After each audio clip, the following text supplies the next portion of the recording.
York, New York. New York be about the Knicks, huh? But the best thing about New York City is K-N-I-C-K. Everybody say go New York, go New York, go! Go New York, go New York, go! Everybody, welcome to the New York Knicks podcast, episode 664. And I am Jay. How you doing, Mark? Good. I am going to read you a series of numbers, Jay, and you have to figure out what I am talking about. Okay. Okay. 14, 15, 11, 13, 12. 14, 15, 11, 13, 12.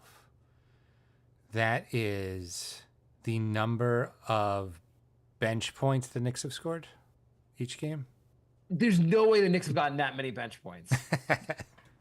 Knicks, by the way, had the worst bench. Not that they might have the worst bench. They have the least productivity, that's a better way of putting it, out of any bench in the NBA, and the most productivity out of a starting five. Well, I mean, they might also have the least minutes played out of any bench, so...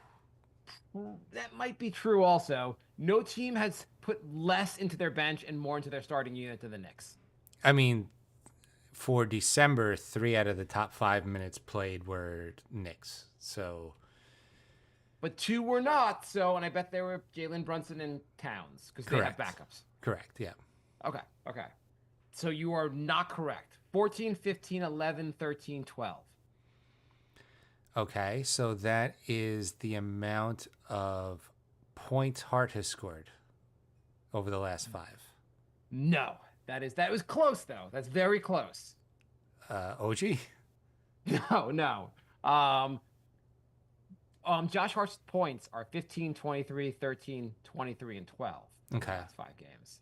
I was reading you the rebound totals of the best 6'4" and under rebounding guard / smallish forward in the NBA, Josh Hart, who is putting insane rebounding numbers for a guy who's 6'4". He is. That is pretty nuts.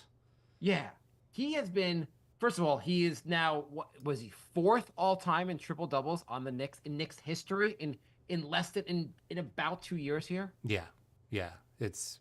He is just phenomenal. Anytime there's a missed shot, he's just flying in. He's flying towards the hoop. He's like Rodman, where he was able to look at the shot and see, like, predict where the ball is going to bounce to and get in the right spot.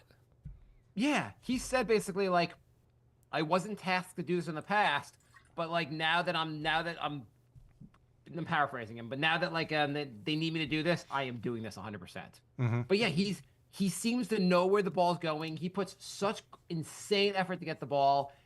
It is crazy. And also, I'll read you something else. 12, 10, 7, 2, 6. His assist numbers over the last 5 games. The dude is doing goddamn everything. Yeah, it's huge. I mean, obviously the best season of his career so far. I mean, most of the starters are having the best season of their careers. So it's weird because our coach can't develop players. At least that's the narrative I've been told for years about Tibbs. Even though people play, every time a player develops and plays better under him, it's in spite of Tibbs. But weird, Josh Hart is having the best time of his whole career right now, and probably has. There's some percentage of the fan base is like it has nothing to do with Tibbs. Towns is in the 9th season of his career, and this is his best season, like, by far. So he's had some good seasons, but he looks like this. He finally looks like an MVP candidate. Yeah, which he never looked like. He's creeping up on MVP lists. It's like everybody has like Shea, Giannis, and Jokic, but Towns is popping in on like 4th, 5th on people's lists. He is popping in on all the lists because he's having a monster season. Yeah, he has been ridiculous. The Knicks have. What are they? So they won 9 in a row. Yeah. So we've been off for 2 weeks. Apparently we should be off for the rest of the season because the Knicks have been undefeated since we left the show. They have. They've been. We took a little bit of hiatus for the holidays, and the schedule was easy, but the Knicks took advantage. In the past, they would have lost 1 or 2 of those games. A couple of them were very close for comfort, but they pulled them out. And like I said, in the past, they would have had an off night and just blew one of those. I saw a statistic that last season the Knicks were 6-18 when they shot under 33% from 3. which is understandable. It's a very much a 3-point driven league. And if you're not hitting your threes, most nights you don't win the game, right? Right. So this season, I believe the Knicks are. I don't know how they shoot last night. They're probably over 33% last night.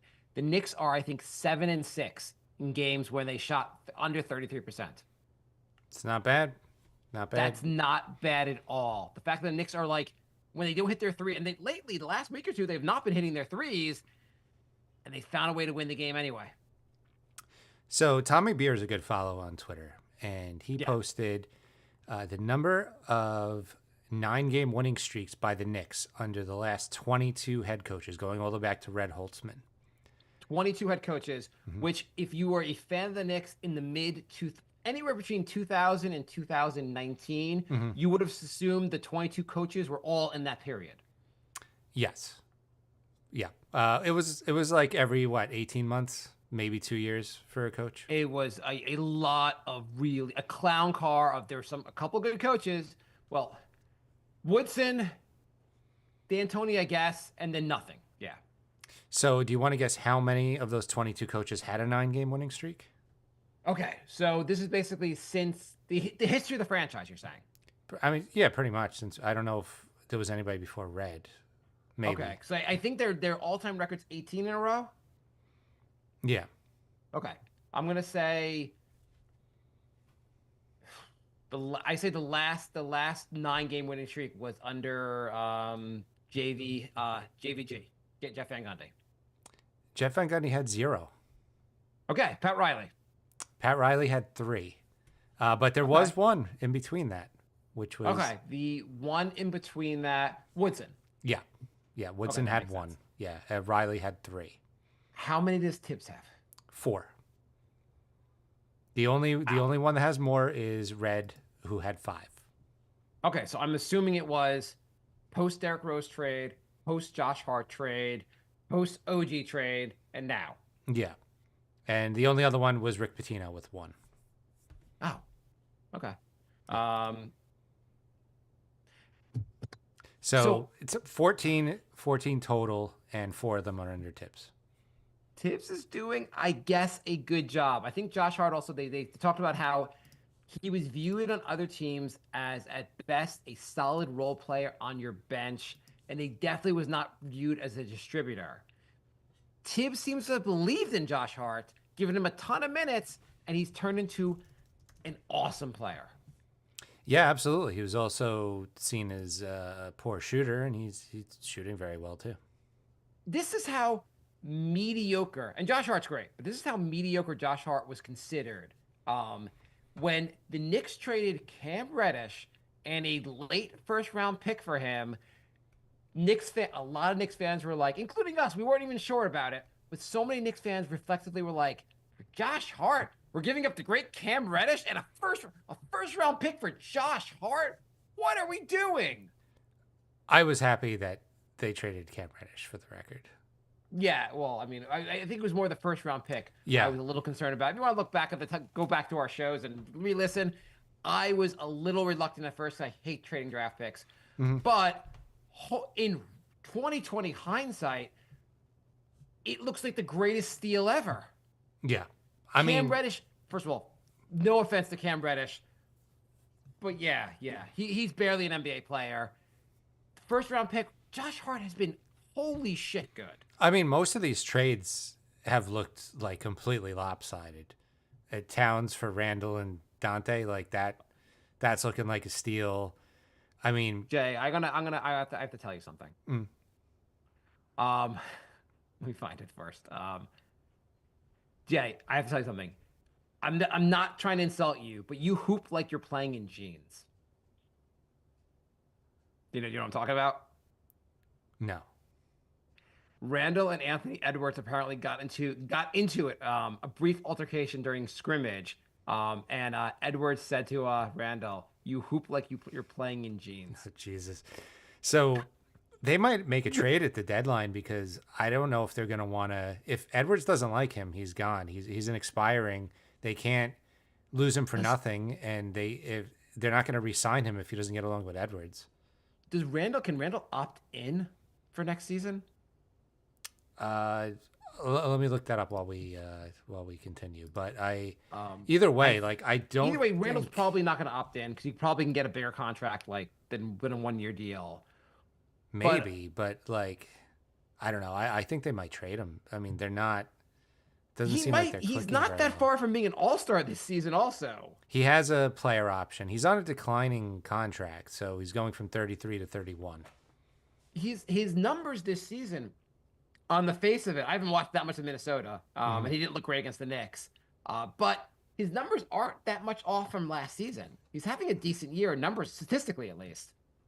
Yeah, it just seems like chemistry-wise, it's off. Something's off, and I think Dante the other night had like his first good game as a T-Wolf. He had I mean, like, back-to-back 20-point games over the yeah, weekend. he's been so bad. I think hopefully he's finally like getting back to Dante. Though I had a wild conspiracy theory where Dante was going to try to play unbelievably terrible so he can get cut, so he can get back to the Knicks. But I think that's not happening. That would be amazing. That would be absolutely amazing. I mean, Randall's actually shooting the best from the field this year than he did like any year for the Knicks. Yeah, what did he shoot? He's shooting like 48, 49%? Yeah, and from three, he only had one better season on the Knicks, so he's not He's like, what, 35% from three? 36. 36% from three. Not as many rebounds because he has Gobert next to him, so that's understandable. He's still putting up 20 points a game. Solid numbers. Minnesota got robbed. Yeah, I mean, say what you want about those numbers. Like Towns is just going off. How much Cat did you watch before this? Like, how often did you watch Minnesota play? I mean, twice a year when they played the Knicks and in the playoffs, pretty much. Once in a while, I'd watch like a national broadcast. Right, game and yeah. catch him. There's a random game that would be on national TV, but it's not like I don't have League Pass, so I couldn't really watch them a lot. And a lot of time there, like the team was just bad. And obviously they were good last year with Gobert. But it's also like there's some games where like he wasn't he'd fade in the background, I guess. Mm-hmm. I don't know what was going on there with Cat there, but Cat on New York looks insane. Yeah. Like, I can't, like he puts up what they call a quiet 30 points sometimes. Has anybody looked into where Basketball Reference gets these nicknames for these players? What are the nicknames you're talking about? For Julius Randle, Beyblade. Oh, I've heard. The only reason I've heard that is because I've looked at this before. That's all. Big Jew. I'm sorry. What? I don't think that's great. Big Jew. All right, what's the spelling there? JU. Okay. They may not want to use that one out loud. I know. Like, has anybody ever actually used that one? I think you could have called Goldberg, the professional wrestler, Big Jew. I think that's it. That's where it ends. Josh Hart, I like it. Josh Barkley. That's not bad, but I've never heard it. I've never heard it, but I like that. And Heart of the City, I've also never heard. Do they only like it's only the most obscure? It's like the real nicknames or trademarks, so they have to think of like shittier ones for Basketball Reference. Maybe they just like scrape Twitter and one person said it once and they're like, yep, that's his nickname. Right. Every time I see that, like once in a while you see like a real nickname. Most of the time these nicknames I've never seen. Yeah. Yeah. But I would kind of like to hear, I want to watch T-Wolves games now to see okay, with a slam dunk by the Big Jew. Big Jew from three. Big Jew never seems to pass the ball. Like, I would just love to hear them call him Big Jew the whole game. I just looked up Karl Malone to make sure the mailman was on there. And it is, but King Carl is also on there. Okay, so they took the one that everyone called him and the one that no one's ever heard of. King Carl. King Carl? Go to Will Chamberlain. Do they have Wilt the Stilt? Let's see. They have, yes, that's the first one they have. And the other ones are just like There's a million. Wilt. The Big Dipper, Dippy, Dip, The Load, Big Musty, I like the load. The Record Book, Hook and Ladder, Wilty, Whip, Whipper, and Norm. I mean, we weren't old. Norm? his middle name is Norman. Okay, I don't like calling Norm Powell Norm. We didn't watch enough. We never watched Wilt play, so obviously maybe the whole game they're like Norm for two, Big Dipper. I mean, I doubt they were saying Big Musty. Must be. This is amazing. Maybe during I All would Star like break, to- we could just do a whole episode of this. You know what would be great? They should have like a thing where like they interview players. They give them 4 choices, and they have to figure out which is the fake nickname, which is a nickname not actually on Basketball Reference. Right. Yeah, that would be good. You know, so 2 things I want to before we go back to the Knicks. 2 things. Well, one thing's Knicks related. I have one thing that's makes me, well, both of them annoy the shit out of me. You want to hear them? Sure. I just looked Sure. up Brunson. There's, Okay. What's Brunson's? I mean, most of them we've heard. JB, Brunson Burner, Bruns him, King of New Okay. York. But there's also Big Body. Big body? Yeah. Is that calling him like tiny? I mean, big head, maybe, but Oh. Maybe it's like calling Wemby tiny. Maybe who the hell knows? Okay, so the first thing that annoys the shit out of me is fans for voting for All Star. Wait, oh, you faded out. Fans voting for All Star. You said? okay, I hit my mic. Okay, so the first they gave the first update. Can you hear me? Is this working still? Yeah, it's fine. Okay. We got our first update on All Star voting. And currently, I chatted with you about this offline. Currently, number 1 in guards category is LaMelo Ball. He has 940,000 votes. Jalen Brunson only has 470,000 votes. So first of all, if you're a Knicks fan, there's freaking 30 million people living in New York. Vote for Brunson. Let's get him to be number 1. Also, the Josh Hart should be on this list. Mikhail Bridges, the Knicks starting 5 should be on this list. Basically, they should all be in the top 10 for votes, right? Yeah, it's the biggest market. I don't know why. Also, I don't get Ball. Like, does he have LaMelo national Ball- appeal? I guess he might. Maybe the 12-year-olds who are voting, you can vote multiple times. Like the whole voting thing is. My issue here is we have to do away with fan voting for the All-Star game. It is so goddamn stupid to say LaMelo Ball's an All-Star this season. Well, I also don't like it's like you can vote every single day, and then some days are like 3 times the vote count, and like it's just like a chore. Like, vote once per like email address and be done with it. Like, How I don't much want to work vote do I every have to- day for 60 straight days.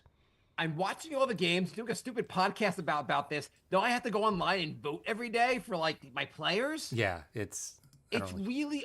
It's also like players are judged by like how many All-Star games they get to. Stop making it a fan vote. It is so goddamn stupid. It's an LaMelo Ball being an All-Star this season, which is headed towards that because of the stupid vote, is an embarrassment. It's ridiculous. yeah, somebody like really deserving is not going to get on now. Right now, for guards for the East, it's LaMelo Ball's number 1, absurd. Donovan Mitchell totally deserves to make it. Dame Lillard does not deserve to make it. He absolutely does not deserve to make it. And Brunson's 4. It is Jordan Poole is 8. Jordan Poole should be making the All-Star team in China right now. Yeah, it's insane.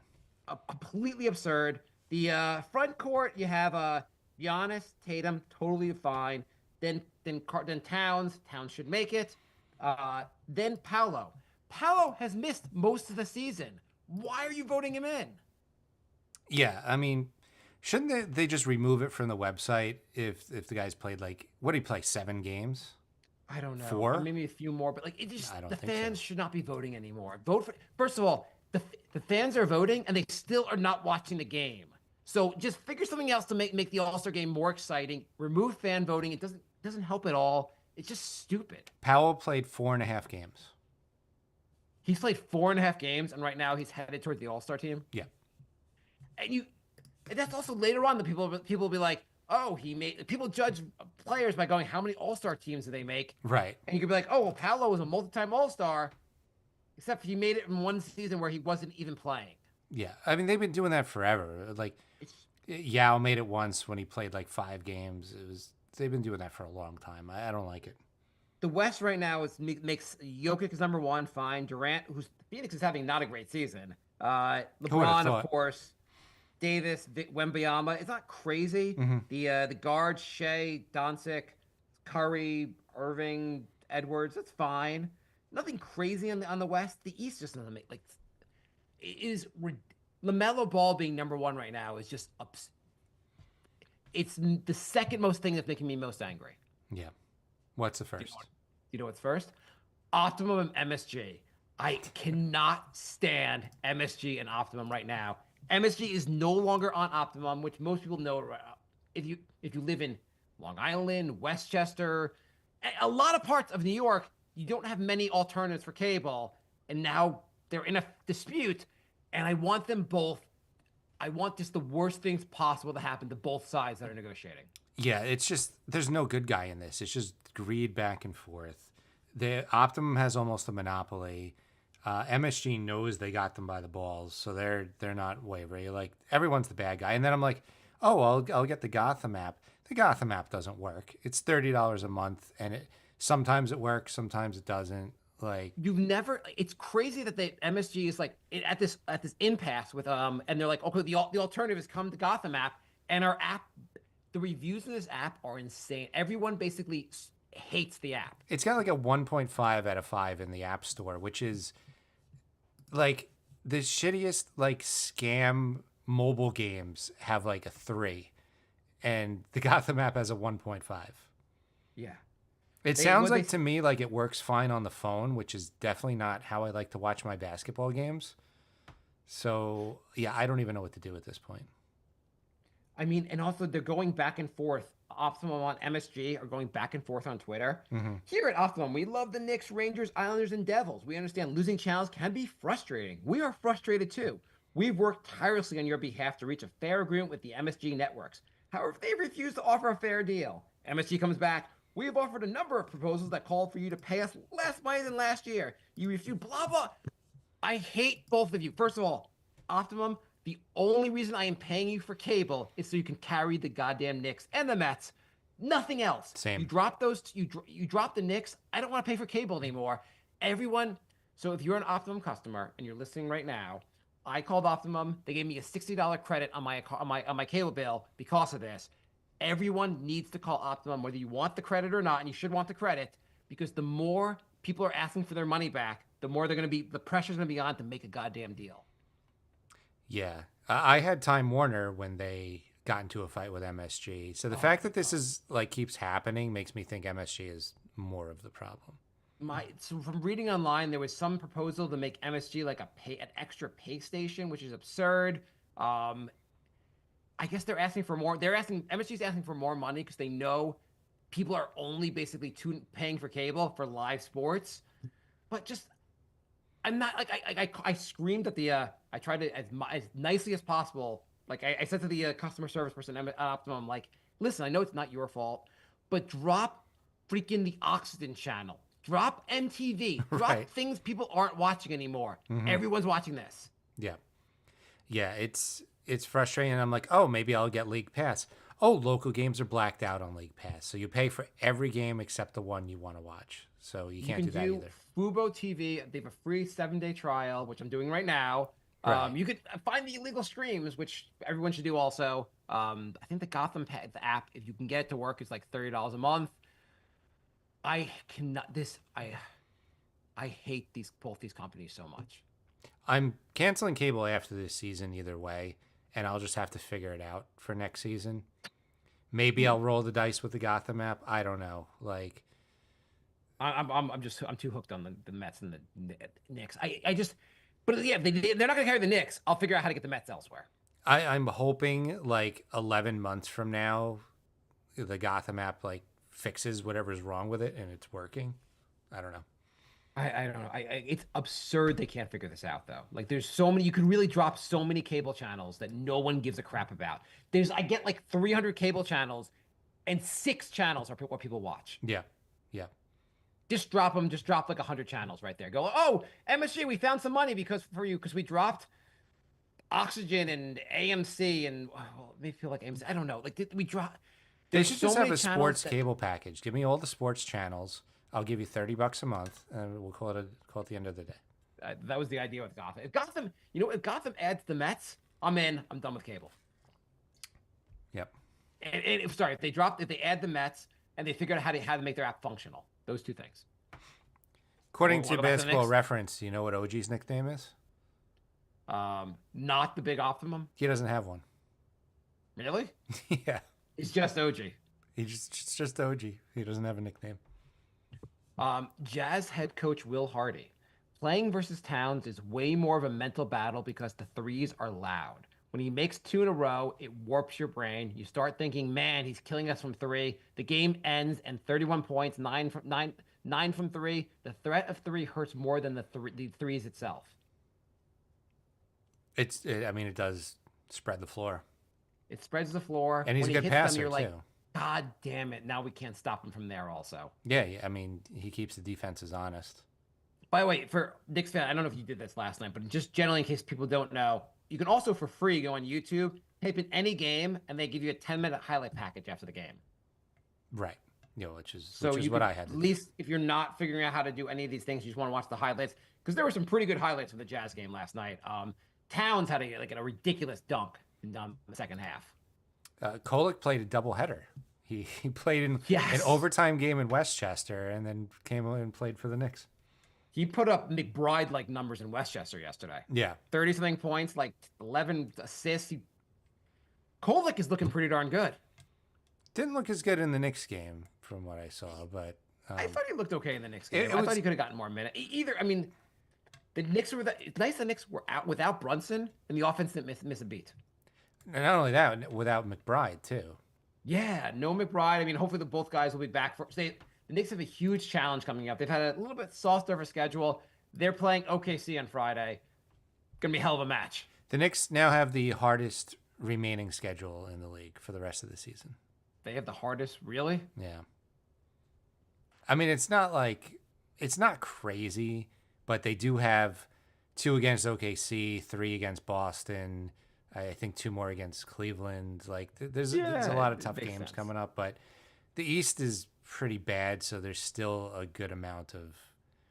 Still got some Wizards games. Unfortunately, Ivy's now out for the season, but that'll make the Detroit game a little easier. Josh Hart was asked about the OKC game. He said, this will be a good test. The big man, Isaiah Hartenstein, got paid this summer, so he should be a little slow on his feet and slow trying to protect the rim. We should be able to go after him. And then he mentioned Pockets got a little faster, so he's a little slower. Yeah, well, I love Josh Hart. He's the best.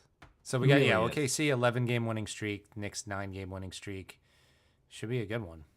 It's a good gauge of where the Knicks are at because, like we said before, the last 8 games, the 9 games they won, not a lot of good teams in there. You got Minnesota, Orlando's good, but they were missing half their roster.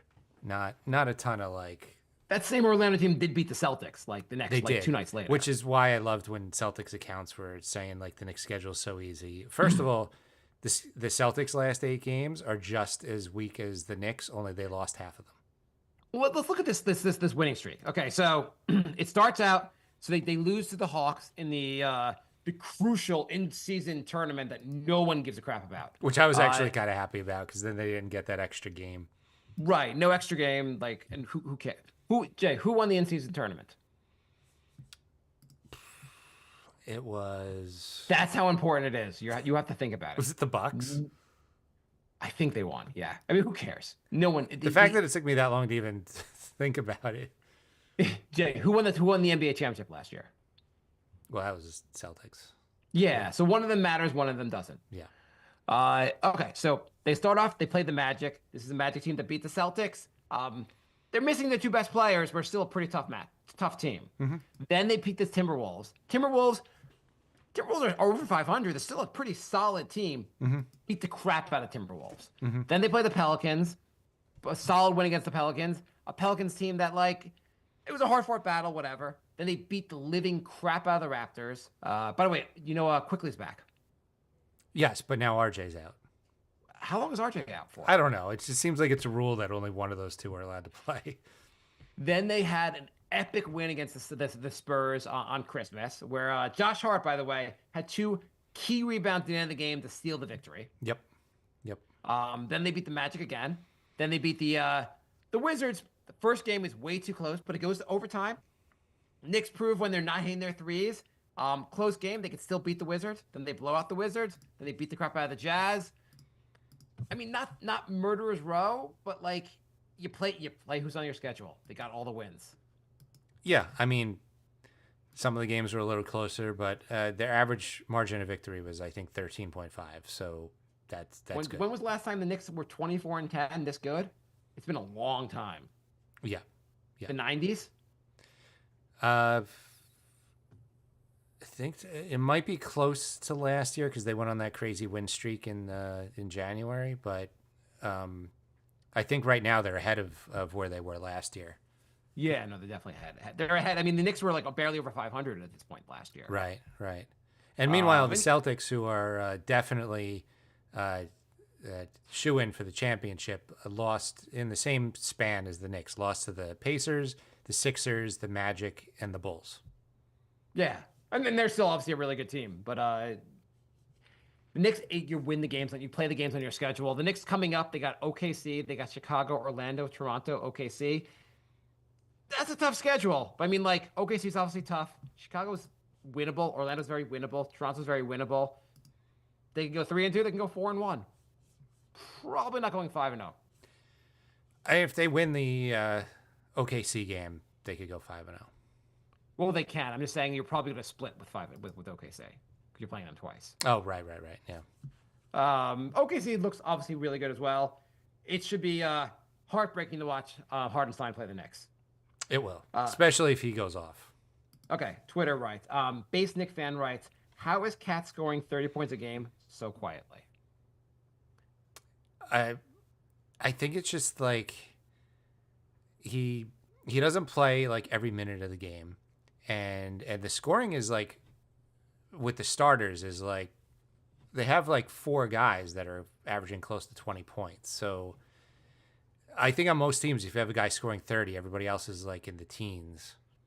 It's also like in the flow a lot of times of like, it's not like, give me the ball, dribble. Let me try to figure out what I'm going to do. Like maybe pass out. He makes really quick his passing. How amazed are you by his passing? I had no idea he had that. I had no clue he was this good of a pass. Like he makes very fast decisions. Like getting the ball, he'll make a pass or make a move. I'm not saying someone else was in his role before that that made decisions like molasses, but holy shit, it's night and day how much faster he's making decisions. Which is, it's more in the flow of the offense. It's not necessarily leading to assists, but it's keeping the ball moving and leading, like hockey assists sometimes, because he's only averaging 3 a game, and Randall's averaging 5, but it seems like he passes more. He definitely passes much faster. Like he just makes a much quicker decision.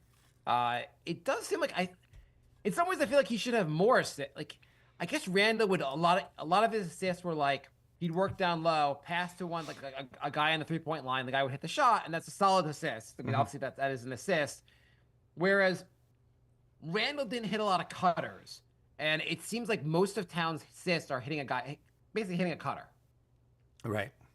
Which is also just like a more in the flow of the offense type assist. And obviously, like, it's just, I'm amazed how fast he makes these decisions. No complaints at all. This looks like hands down happy. I wasn't happy when they made the trade originally because Dante was one of my favorite players on the team. Yeah.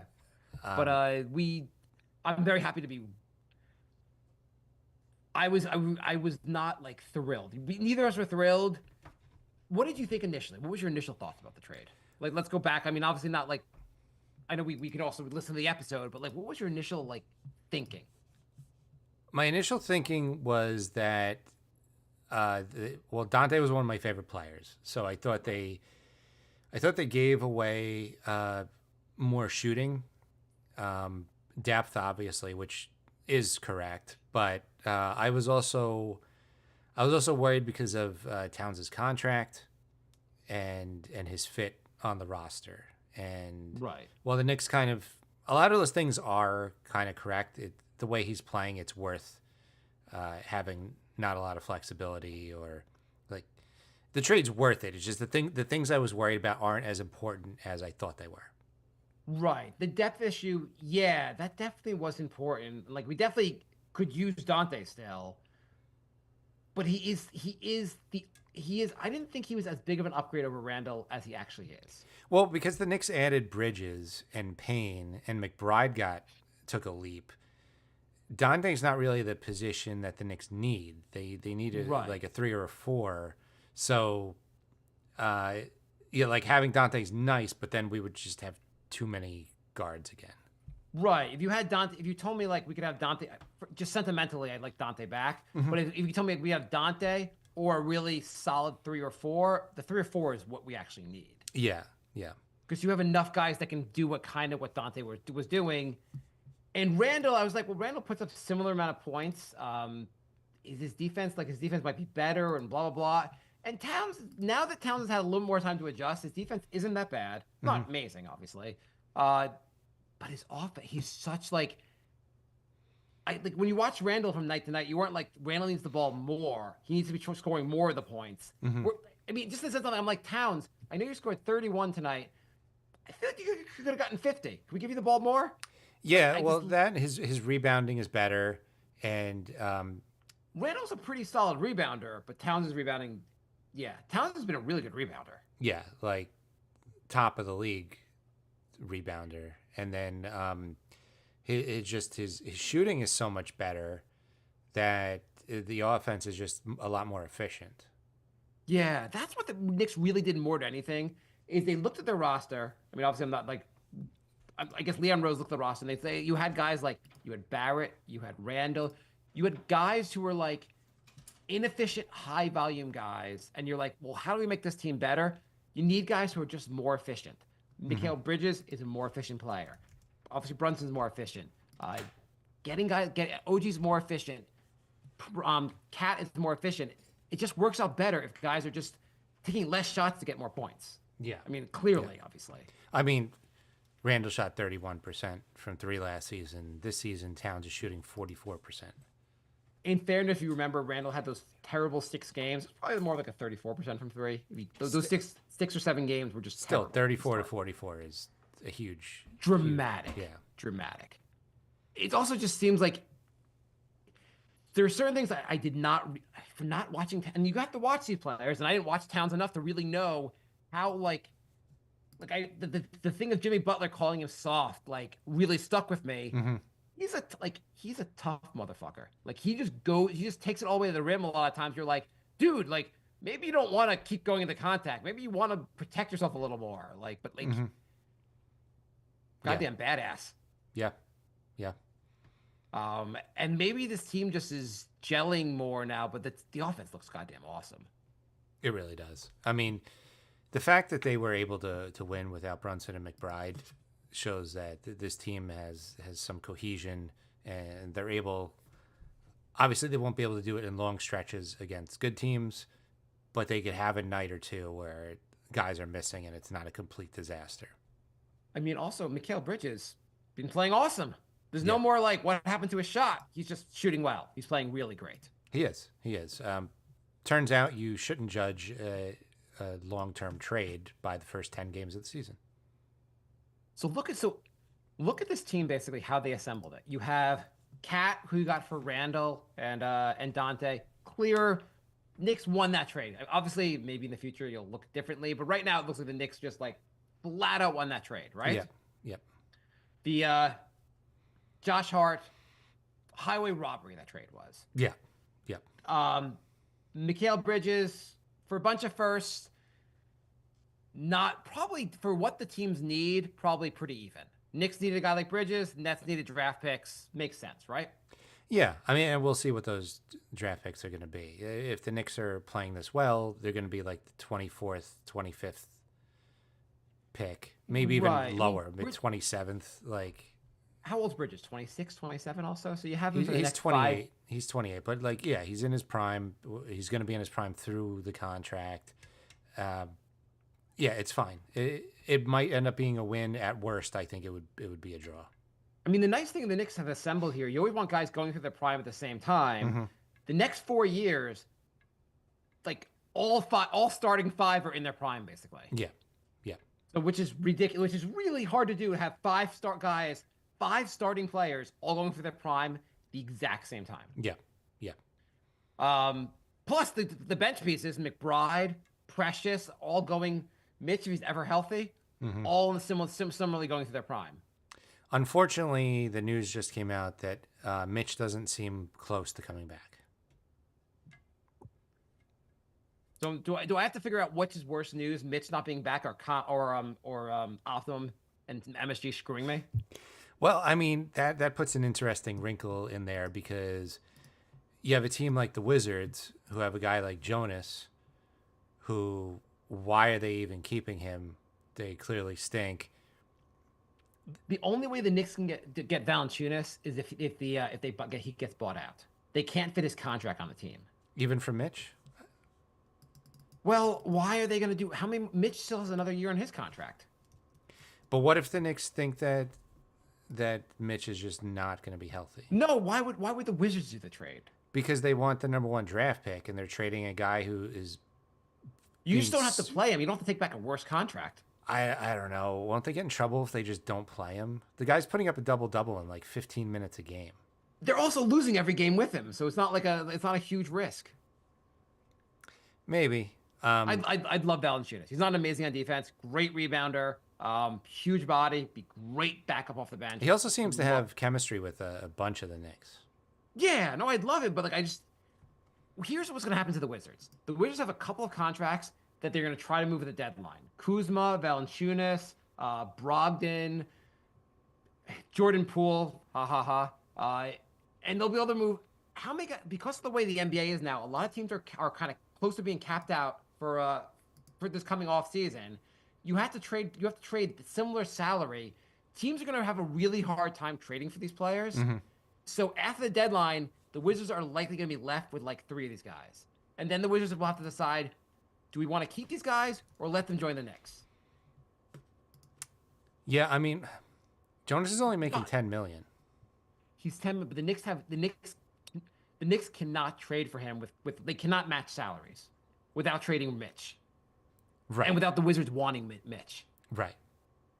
Mitch's contract, I believe he has 1 more season. I also You don't are want to correct. trade him, obviously. What is the latest report? What did they say? They just said he's not close to coming back, so who knows what that means. Yeah. So he's probably not back till after the All-Star break at the earliest. Which is after the trade deadline, so decisions have to be made. So you have He has one less more. So year. You have, Mitch has 1 more year. He has 12.5 million, 12.9, almost $13 million for next year. yeah. So it's not unreasonable in terms of but you can't. No team's going to assume he's going to be healthy. So why are they going to trade for him? Because they're tanking, and there's also 1 less year on Mitch's contract than Jonas. Oh, they just signed him also. Yeah, but they're they're a stupid That team. would be They're helpful. They're a stupid team, and so, I would not be They're the surprised. 2013 Knicks. Is that or 2015 Knicks? Is that what you're saying? Yeah, I would not be surprised. You could also talk them into the age. Jonas is 32, so you're getting younger. Maybe Mitch gets healthy for next year when they get a good draft pick, and then they're all ready to go. Well, I think the Wizards would say, give us the 1st round pick with him, and I then know. you want to give for a Jonas? 1st round pick for No, Valanciunas, there's no way. There's no way. or maybe 2 seconds or 3 seconds or whatever. Who the cares? seconds Have that- all the seconds. I don't even care anymore. I would take Valanciunas. He would make sense. Sure, there's got to be some guy bought out at the deadline. The deadline's February, I think 6th. It's coming. It's not that far from now. No, it's coming up quick, and yeah, I guess we'll have a better picture soon. It seems like the rumors come out about guys that are going to get traded, so you kind of know, like, if you don't see that trade happening, that those are the players that are probably going to get bought out. But you usually don't see a guy get bought out that has 3 years left. Yeah, like 3 years. You're right. They're not gonna. God damn it. By the way, I have a recommendation for a team for a buyout candidate. I'm just telling you, OKC, this is a great time to buy out Hardenstein. Just do it. Like, you'll be happy for doing it. And Minnesota, if you want to buy out Dante, let's get the boys back together. Jay, like that was a brilliant idea. Also, I can't believe we both have brilliant ideas. I know. This is just genius, absolute genius. Buddy writes, how many points do the Knicks have to be up for the Tibbs to rest his starters? Great question. 35. We've seen it. 35. 35. Tibbs pulls the starters. 35 points with 35 seconds to go in the game. No, he'll go all the way up to like 4 minutes if it's a 35-point lead. I was watching the end of last night's game and being like the Knicks are up by like 18 points now. When does Jacob Toppin get to play basketball? I like when there was 2 minutes left the game before, and he tells the bench that they're going to go in, and then there was no stoppage for like over a minute, so they played like 53 seconds each. It was like perfect. But just on a side note, so Kovacs had some pretty good games in Westchester. I think he's looked pretty serviceable in his NBA minutes. I think he's going to be a pretty good player. Yeah, I don't think he's ready yet, but he's shown flashes. I'm kind of curious about Daddier, but I guess they're not seeing what they want from him. Daddy hasn't even looked that good in the G League games, at least based on like the box scores. Mm-hmm. He hasn't. He's looked decent on defense. I think he's probably a bigger project. Mm-hmm. I mean, Kovac spent 4 years in college, so like he's a little bit further along just in the development. At least there's guys that could develop in the future.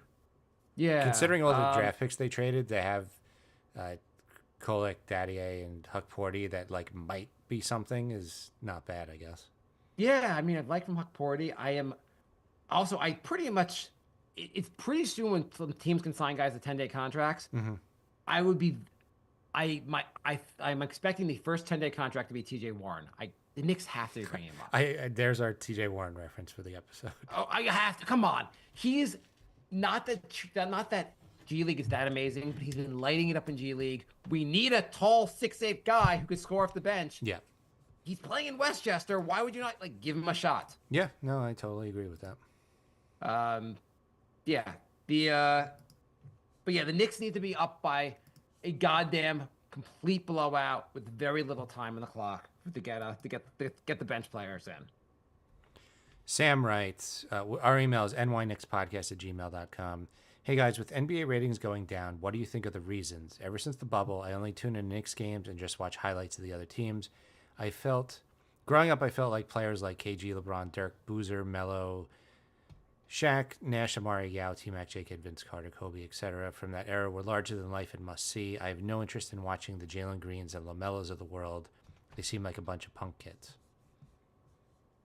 Do you think the three-point shooting is really turning people off? There was the clip going around of like the beginning of like the Celtic game from the other night, and it was just like three-point shot after three-point shot after three-point shot, and it is kind of annoying. I think there's a number of factors. I think three-point shooting is definitely part of it. I think the reffing is a big issue. The reffing is an issue, and not just the fact that they're calling stupid techs, or they're influencing games. The way they've been calling games has led to all this flopping, and nobody wants to watch flopping. It's embarrassing. So I think that's a big part of it. And the third aspect, I think it's just not easy to watch games. League Pass has local games blacked out. The local game channel sometimes gets blacked out. It's just not easy to watch games. they're also like so OKC looks like they have an exciting team, but they're on the West Coast, so their games are always late night. So like it's just really annoying to try to watch their games. Yeah, like football, the West Coast teams are playing in the afternoon, so you can still watch them. They don't. Yeah. Like, does any team do? I feel like the Knicks are the only team that regularly has like a matinee game. They should do more afternoon. They do it after football. To be fair, after football is over, they're more like day games basically in the NBA. They should load up on that though. I feel like they should really load up on get the football crowd who's like used to watching sports on Sunday. Just fill up the whole Sunday with earlier games.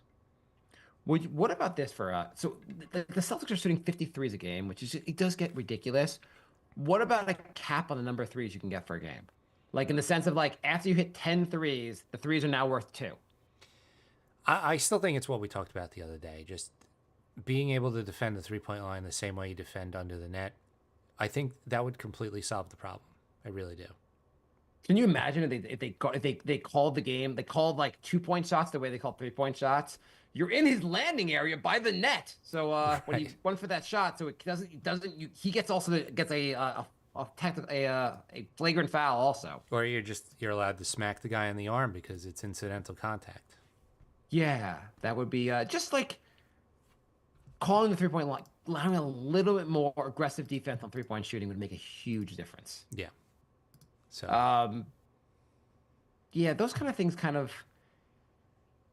What anything else you think could make the NBA just more exciting now? I think those changes. I really think you need to ref the game differently so that you do away with flopping and the constant threes.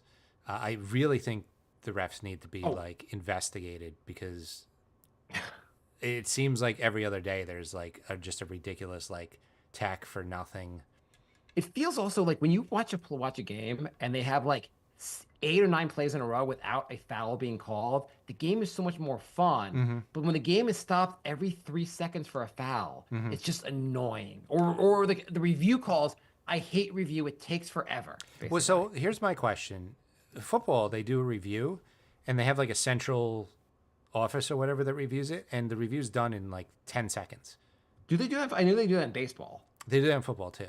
Oh, So yeah, I don't know why they like, can't have a central. Yeah, we're gonna why- review it. Okay, here's the call. Why can't the NBA review it that quick? Right, there should be a central office that does all reviews. The guys in the court should not do any of the reviews. And it should take 30 seconds tops. By the way, I didn't know they can do this, but I was watching the Jazz game. Campaign hits a 3. They come back from commercial, and they said Campaign was standing out of bounds. We're taking the points back. The play already happened. They already had moved on. The game had already continued, and during commercial break, they were like, "Let's see if we can take away points from the Knicks." Yeah, but only specific. Like the rules are so weird. It can only be like the last play before the timeout or whatever. Like they could have made a wrong call 2 plays before, and then that one would have counted. So it's weird. And I think was it the last play before the timeout? I think it was 2 plays before the timeout. Was it? I don't know. think the game had continued. So I don't know. Sometimes they're like that's a non-reviewable call, and sometimes it's reviewable, and it's not clear which is. I am 100% positive Campaign hit the 3. Then they continued to play basketball. Then they went to commercial. Then they took the play away, the points away. That shouldn't be a thing. It is the only. Every time I see something like every 5 Knicks games, I hear something else happen. The refs do something else where I'm like, I didn't know that was legal, but against the Knicks it is. Yeah, yeah.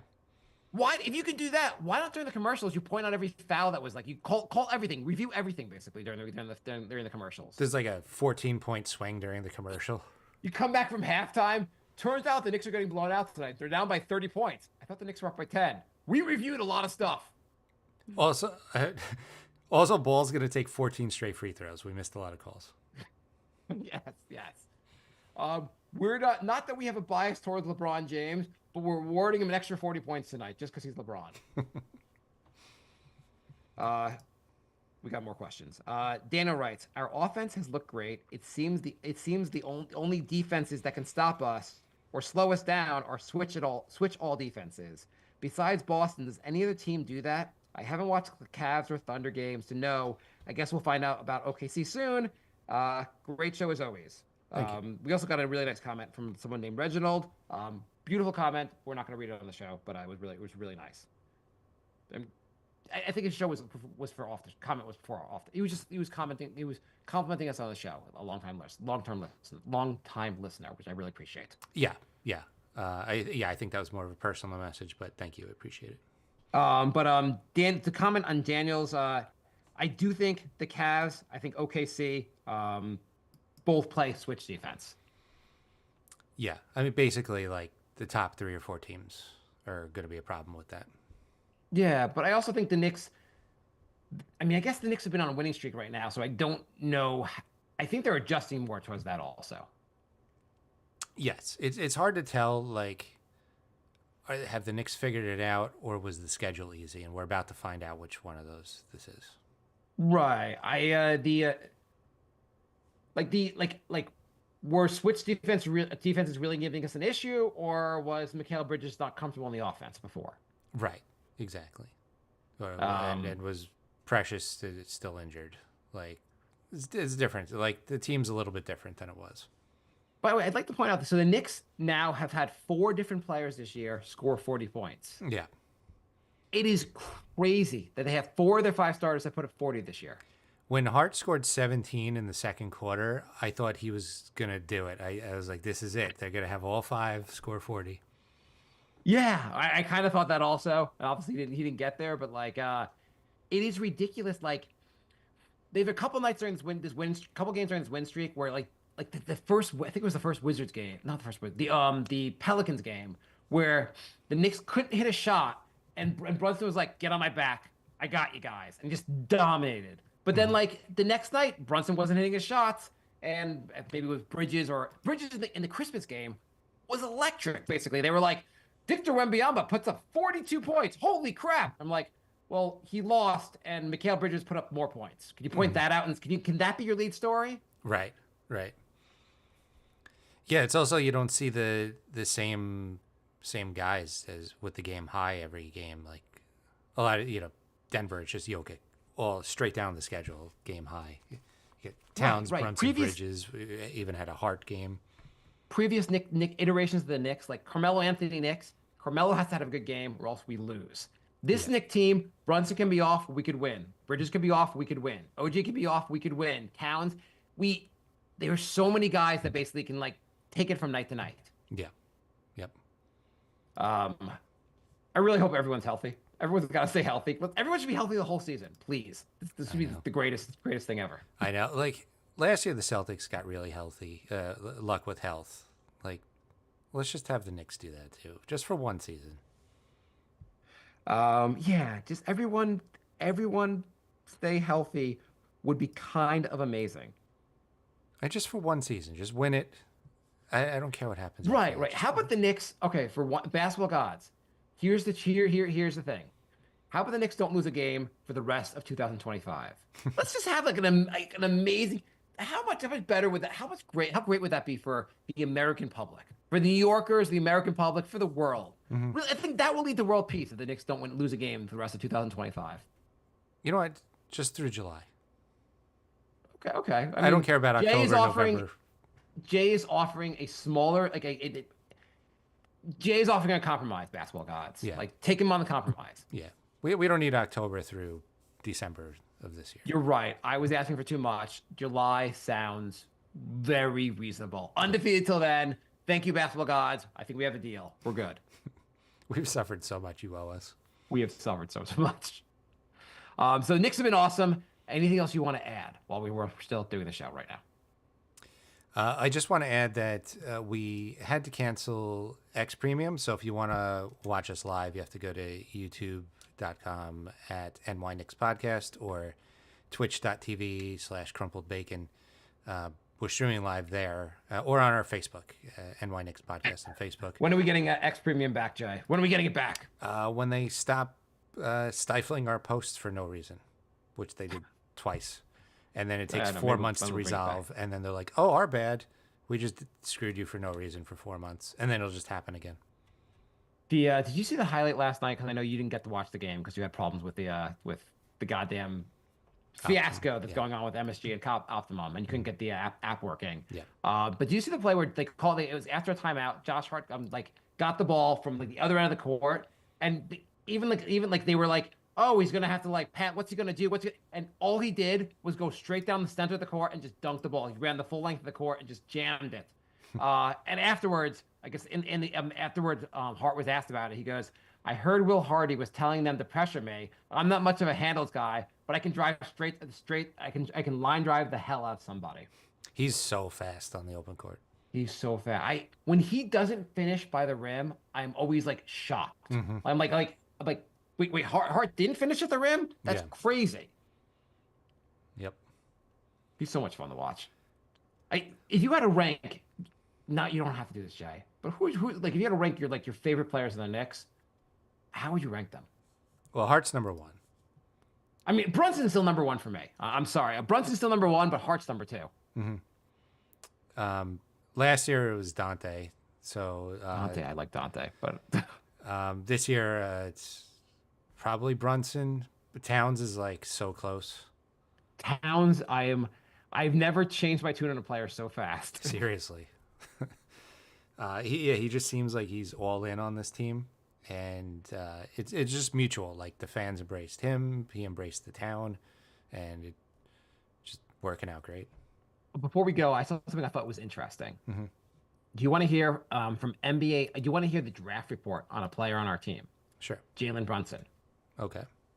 So this was from NBADraft.net Mm-hmm. before Brunson's drafted. Tell me what you think of this whole opinion. Mm-hmm. The defensive end is where the most questions will arise for Brunson. And this is but Brunson also was like 34th in the draft. He fell to the second round. He's currently one of the best players in the NBA, which is crazy they fell to the second round. And he was awesome in college. But the defensive end is where the most questions will arise for Brunson. In today's NBA, most teams prefer to play lineups that are extremely versatile and switchable on defensive end. It is far too easy for teams to force switches and get the matchups they want. Brunson could be a liability in this regard if things go poorly. So to be even more clear, Brunson projects as the player who can only defend one position, the point guard, and it's not 100% clear that Brunson would be successful defending starting NBA point guards. What do you think of that? There's more to this take, but what do you think about that initial part? He's not the best defender, but he's not like a complete liability. He's not terrible. He's not Dame Lillard out there. Right. Yeah. That was. But he's it's not like this part of the take is like not really that wrong. Like he is hunted. The other teams do hunt him on defense. Mm-hmm. He really can only guard the point guard. He's awesome, but like it's not a crazy take so far, right? Right. Okay, I'll continue. The fact is that most players on Brunson defense, even without getting switched on to wings or bigs, will be both bigger, longer, and faster than Brunson. Not crazy. Mm-hmm. While Brunson is an unselfish player, he has a tendency to at times over dribble while probing the defense, which leads to turnovers. What do you think about that part? He over dribbles sometimes, but it doesn't really lead to turnovers. No, it doesn't lead to turnovers, but he definitely probes the defense. This part's not crazy either. Yeah. If he can develop a more consistent floater and pull up mid-range jumper, it would help to make decision making simpler while opening up angles to the rim and while making him a more versatile scorer. Well, he did that. He did that. The defensive end is where Brunson must make strides to prove to scouts that he has what it takes to excel in the NBA. Brunson's lateral quickness, effort, and willingness to contest shots left a lot to be desired. What do you think about that? His lateral quickness, willingness to contest shot. How is that? Not crazy either. I mean, he's willing. I mean, He's willing, I guess. Yeah, leads the league in charges his drawn. effort. I feel like his effort's there. They say which is concerning relative to his relative in terms of all right physical tools. He's obviously he's an insane athlete, but compared to other NBA players, he's not an insane athlete. Mm-hmm. When projecting to the next level, it's necessary for Brunson's stock that he proves to be a capable defender, since he'll have to stay in front of the best playmakers in the world at the NBA level. So this whole take isn't that crazy. Like they kind of read him correctly in many ways, and yet he should have been the top pick in the draft. And he might Or be top 5 in the draft. And he might be a top 10 player in the NBA right now. I mean, he was all NBA last season. Did he make he made it or not? Wait, he made second team, right? Second team, right? I believe so, yeah. Yeah. He's one of the best players in the NBA. It's crazy this take is not that far off, and yet he turned out to be one of the best players in the NBA. Yeah. Yeah, he was second team. Second team. He should have been first, but he was second. It's crazy how like you can criticize a player, be not that far off, and just like it's the take should end. He will absolutely dominate most games in the NBA. Right. Crazy. Yeah. Anyway, I think that ends our show. All right. Do you want to hear before we go Mikal Bridges' nicknames? Yes. Because they're amazing. Okay. The Warden. Okay. Noodles. His arms, that fits, even though, again, no one's ever used these names, but like I can see it with his arms. Inspector Go-Go Gadget. I guess, again, because of his long arms. I guess, yeah. String Bean. His long arms are really, like, people like this for the nickname. Brittle. For a guy who's Brittle never seems missed weird. a game. Yeah. Yeah. Praying Mantis. Again, they're really focusing on the arms there. Really focus on the arms. Nobody's ever called him Praying Mantis.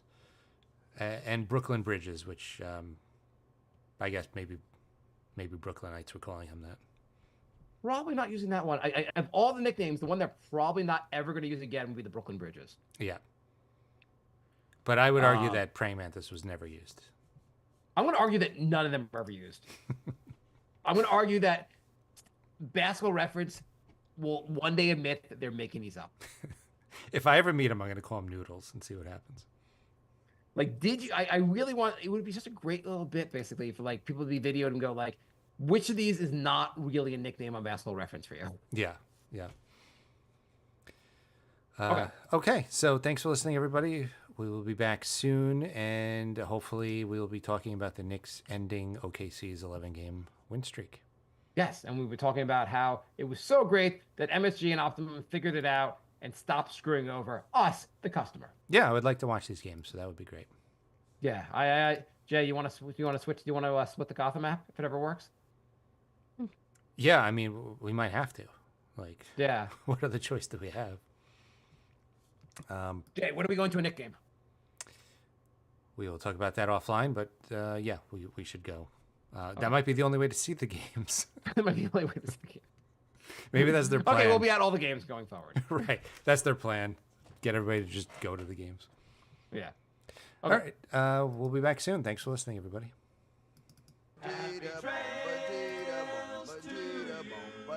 Goodbye,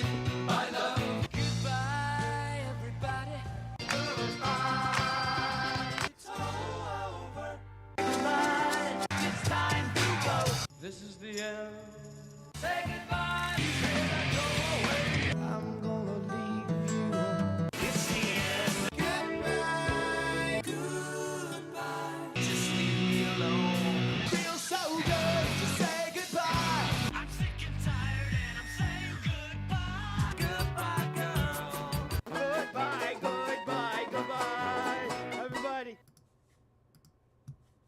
All right.